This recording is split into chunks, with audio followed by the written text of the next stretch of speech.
বিজেপির টার্গেট বাংলা। দিল্লিতে রণকৌশল বৈঠকে বিজেপির সভাপতি নীতিন নবীনের সঙ্গে বৈঠক। আরো ডিটেইল আপডেট নেব এই বিষয়ে। মৈত্রেয়ী রয়েছে আমার সঙ্গে ফোনে। মৈত্রেয়ী, দেখো, নীতিন নবীনের সঙ্গে বৈঠক ইতিমধ্যেই শুরু হয়ে গিয়েছে এবং সুকান্ত মজুমদারের বাড়িতে মন্ত্রী তথা সাংসদ বিজেপির সুকান্ত মজুমদারের বাড়িতে এই বৈঠক হয়েছে আজকে সন্ধ্যে। বিজেপির সাংসদদের সঙ্গে সঙ্গে বিজেপির বাংলার দায়িত্বপ্রাপ্ত প্রভারীরা প্রত্যেকেই উপস্থিত হয়েছেন। সুনীল বনসল থেকে শুরু করে ভূপেন্দ্র যাদব, বিপ্লব দেব, তারা প্রত্যেকেই উপস্থিত রয়েছেন। অমৃত মালব্য।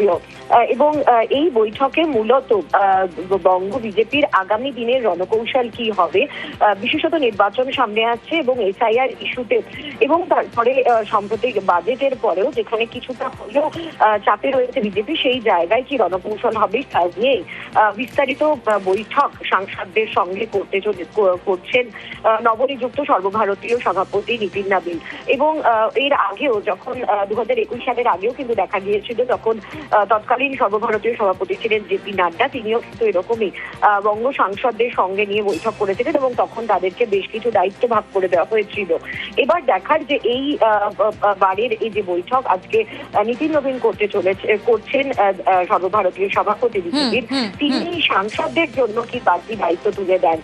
এই বৈঠক এখনো চলছে বলে খবর এবং এই বৈঠক শেষ হবে নৈশভোজের মাধ্যমে। বেশ। 26-এর টার্গেট 30। কেন এই কথা বলছি?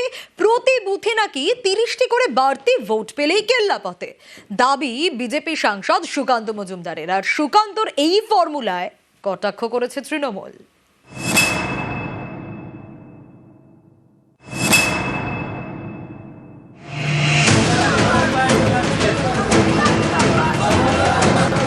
ছাব্বিশে বাংলায় জিততে মরিয়া বিজেপি, কিন্তু জয় কিভাবে সম্ভব? ফর্মুলা বলে দিলেন সুকান্ত মজুমদার। তার দাবি, 24-এর তুলনায় এবার প্রতি বুথে 30টি করে বেশি ভোট পেতে হবে বিজেপিকে, তাহলেই তৃণমূলকে হারানো যাবে। প্রতি বুথে গত 24-এ আমরা যা ভোট পেয়েছি তার থেকে মাত্র 30টি করে ভোট বেশি পেতে হবে। 5 থেকে 6টা পরিবার, মাত্র 6টা পরিবারের কাছে একটু বেশি পরিশ্রম করতে হবে।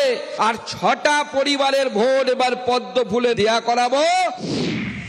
2024-এ তৃণমূল ভোট পায় 2,75,64,561।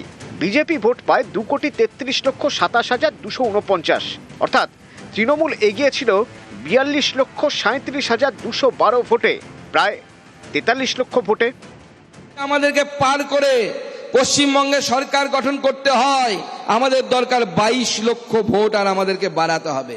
প্রতি বুথে গত 24-এ আমরা যা ভোট পেয়েছি তার থেকে মাত্র 30টি করে ভোট বেশি পেতে হবে।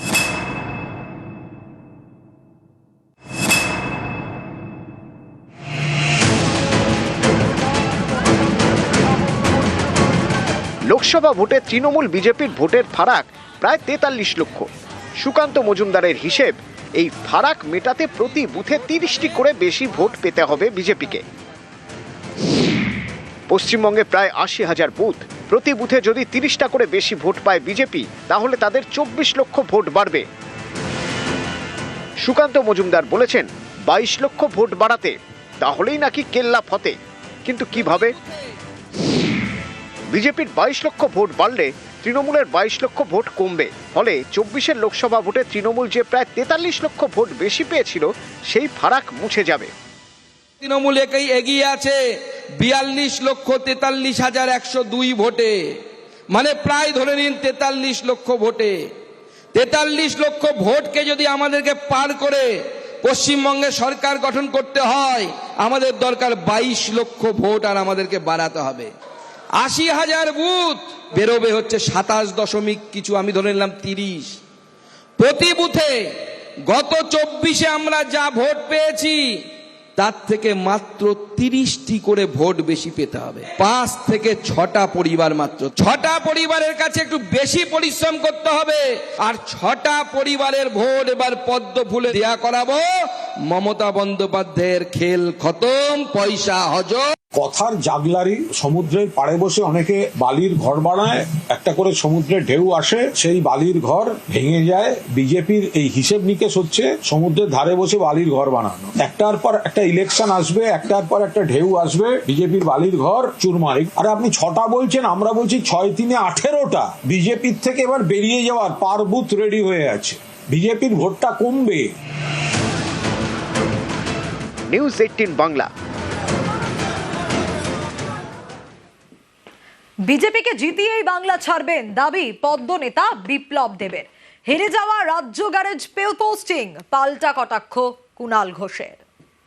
আমি এসছি তো সরকার বানিয়ে যাব 100%, এবং আমার কুণ্ডলিতে হার নেই, মানুষের জিত নিশ্চিত হবে। বিপ্লব দেব তিনি হাত দিলে সোনা ফলে। আমার একটাই কথা, উনি নিজের গায়ে হাত দিলেন না কেন? তাহলে তো মাঝপথে মুখ্যমন্ত্রিত্ব থেকে ওনাকে যে তাড়িয়ে দিয়েছে সেটা হতো না। আপনাকে এলাকা থেকে সরিয়ে বাংলা হারা জায়গায় আপনাকে এখানে গ্যারেজ পোস্টিং এ পাঠিয়েছে।